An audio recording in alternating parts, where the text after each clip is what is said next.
I'm Bill Glasgall with the Volcker Alliance. We are a nonprofit founded by Paul Volcker a few years ago in New York with the broad mission of improving the effectiveness of government. I run the state and local program, which is mostly state these days, and we're the home of the Truth and Integrity in State Budgeting Surveys. We grade the states on their budgeting skills, their sustainability in 5 areas, and a new report is coming out in early December, and if anybody would like a copy, just hand me your card or follow us on Twitter or volkeralliance.org, and I'll be very happy to make sure you get it. We're also doing a webinar on December 12th, I believe, and we'll be posting lots of stuff about that. That's open to everybody. One of the things we asked about in our survey of budget practices is transparency practices, and within that, we asked about deferred maintenance disclosure. I'll get to that in a second, but as long as Dennis brought up the subject of deferred maintenance, I ride New Jersey Transit every day. It's one of the great examples of deferred maintenance in the United States.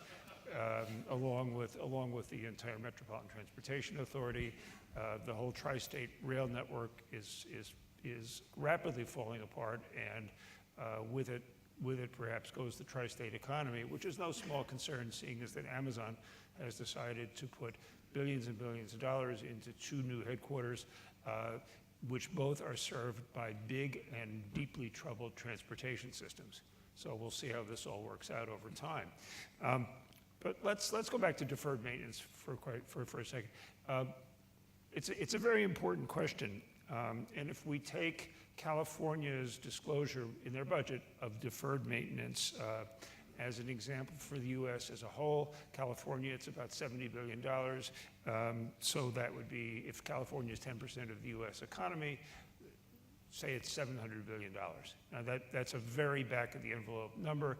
It's probably not accurate, but it gives you an idea of the magnitude. It's different, it's very different from the civil engineer's number, but it's just based on some disclosure. So let's define the term first. That's not easy because there is no single definition. The Federal Accounting Standards Advisory Board, they set rules for U.S. government entities starting in 2014. The federal definition is basically maintenance repairs that were not performed when they should have been or were scheduled to be, and which were put off or delayed to the future. That's a great bureaucratic mumbo jumbo. And how much is that worth? In 2015, which is the number I came up with on the fly, it was $183.5 billion. In nominal dollars, and that's federal parks, federal buildings, not roads, not roads and rails necessarily, but federal facilities. That's a large number. Now, how do states define deferred maintenance? This brings to mind the aphorism: "If you know one state, you know one state." It really varies. Some states define it as a maintenance appropriation. It's the amount of money allocated or requested by the agency to fund maintenance that has been deferred in previous years. Fine. Some states define it as a maintenance gap. That's basically the maintenance that has been deferred as determined by some evaluation formula that we don't need to get into here. It also, in some states, deferred maintenance is used as an appropriation as a gap. Sort of interchangeably, indifferently throughout the document. I could go on and on this, but I think we needn't belabor the point. So there's no particular single definition, which is a bit troublesome because we talk about it all the time, but we don't know what it is. There's another aphorism that says, if you can't measure it, you can't manage it. Well, if you can't measure deferred maintenance properly, how do you know if you need $700 billion, $7 trillion, or somewhere in between? We don't really know. We need better standards. GASB, at one point, was going to have an improved standard for measuring this, but a lot of the issuers fought that off. It's a burden. We don't want to do it, so on and so forth, with some good reason.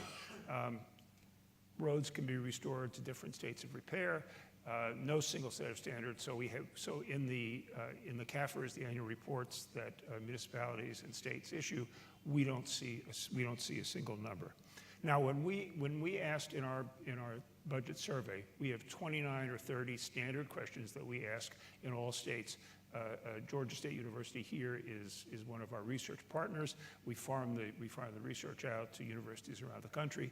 They come back with answers that are based on public documents. So I'm going to do 3 micro case studies of how it's disclosed and defined to show you how deferred maintenance is more of a concept than a hard number. So Georgia, we asked, does Georgia disclose deferred maintenance in its budget documents? The answer is no, they don't. I can't find a single number for Georgia. In the state CAFR, there is a number for accumulated depreciation of state assets, but it's not the same. It's not the same. Maybe you could sum this up over time, but Georgia is not a leader in disclosure in this area. Alaska is. Alaska does an agency-by-agency survey. They define deferred maintenance. They have a number of about 1.87 billion. It's down from 2.2 billion just after the recession ended. So Alaska keeps track of this. Department by department survey. Half of their deferred maintenance is for the University of Alaska. It's not strange. Alaska doesn't have a huge highway system like Georgia or California does, for obvious geographic reasons. But Alaska also publishes its strategy. Most states don't do that. So we know how they evaluate it and what they want to do going forward. It's on the state budget website. It's worth looking at. Then we go to Tennessee. Tennessee is really interesting. We were looking for disclosure in budget documents. We didn't find it, so we gave Tennessee a bad mark. Then we came back and said, there's something called the Tennessee Advisory Committee on Intergovernmental Relations. Only a government body could figure out a name like this. But what they do every year by statute is estimate infrastructure needs and deferred maintenance. They publish their formulas. It's extremely detailed. It's for the state. And states, counties, localities, every year it comes out, and this forms the basis. This forms the basis of Tennessee's budget appropriations for deferred maintenance. The last commission report said Tennessee needs at least $41.5 billion of public infrastructure improvements during 5 years, 2014 to 2019. What's interesting there is you look at just one area, which is school buildings, K through 12 school buildings. They have a set definition for schools in fair or poor condition, as opposed to all schools that need various improvements or replacements. So they set the terms. What's a fair or poor condition? They come up with a number, which is $816.5 million as of the current fiscal year. It's a five-year plan. That's about 40% of the renovation and replacement costs for the K through 12 system as a whole. It's a very large number for not a particularly wealthy state. But so Tennessee tells you, they give you the standards. It's something that it's something that other states could emulate if they chose. And then we have California, which is the big one. California, in its budget every year, does a 5-year capital plan in which they disclose deferred maintenance numbers agency by agency. It comes out to about $70 billion, a little shy of $70 billion. It's been the policy document that Jerry Brown has used to promote various infrastructure plans. California is not as forthcoming about how they calculate these numbers. I know they do a survey at the state level. Perhaps Mike knows this better than I do. But what's important is that they do put a number out there. And again, they use kind of the standard deferred maintenance definition of stuff that was put off, not stuff that we want to do. Michigan has done under Governor Snyder, Michigan did a big infrastructure plan, but it was a one-off, more wish list kind of document than what we need to do to repair the roads. And then this gets us, if I can find my outline here. once we've done the states, this gets us into capital budgets. Sometimes deferred maintenance shows up in capital budgets. Sometimes they don't. The problem is that 19 states, including Georgia, don't have a separate capital budget document. More than half, 16 of the 31 that do have, exclude transportation because it may be funded by a dedicated revenue source, like gasoline taxes or diesel fuel taxes or tolls or fees, car registration fees. So sometimes transportation lives in its own world and you have to look in multiple places to find deferred maintenance. Sometimes deferred maintenance shows up in an annual appropriation for a given fiscal year, sometimes not. Using the capital budgets as well as the general fund budgets, only 23 states have some form of disclosure of deferred maintenance. The District of Columbia does disclose very well. 37 states and DC do have a capital improvement plan, which average a 5-year outlook and generally includes some kind of deferred maintenance number. But these capital improvement plans are they vary widely from state to state. Again, if you know one state, you know one state. So the term varies from 2 years to 7 years. The scope varies. New Jersey, which is flat broke, has a terrific capital plan, but they can't execute on it because they don't have the money. And speaking of New Jersey, the State House in Trenton was such an example of deferred maintenance that it was literally the roofs and walls and windows were literally falling in, and Governor Christie, in his last days before he left office, negotiated a $300 million bond deal to replace to fix up the State House on the fly. It probably would have cost a lot less had it been done as it went on, but it was just one thing that was left on the floor, and that shows you really how deferred maintenance costs pile up over time, and then when you have to borrow it, if you use Jerry Brown's example, if you borrow $2 for a capital project, $1 will probably go for debt service over time. So it may or may not be the most efficient way to finance this. Which brings me to the subject that Mike brought up, which is financing and funding, and I'll close there. There are different ways to finance deferred maintenance. One is appropriations, which is how it's done. We appropriate X amount of dollars to fill the potholes.